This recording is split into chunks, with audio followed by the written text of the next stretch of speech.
Hey people, and welcome back to another video. So you're basically here because you want to know how can you watch anime for free from your mobile device. Today in this video I'll show you exactly how to do that in different methods and websites. So follow up with me till the very end of this video and let's jump right into it. For the first website, of course, we open the browser of our choice. I'm gonna use Chrome browser, and the first website is crunchyroll.com. It is the iconic website. Everybody knows this website.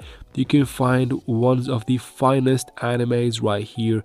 As you can see, you can scroll down, or you can even use the search icon at the top to search for your favorite anime, and you can watch it here for free, guys. That is the first website.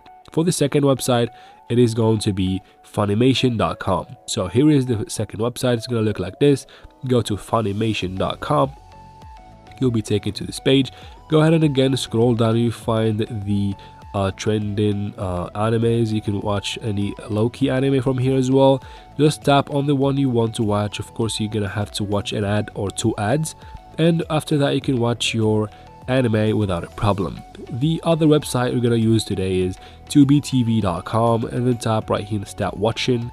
You can watch movies from here, and if you tap on the three lines in the top left corner, you'll be given this menu.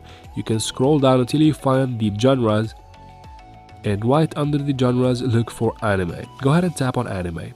You'll be taken to the same website, and right here you will only find animes after you choose the anime genre.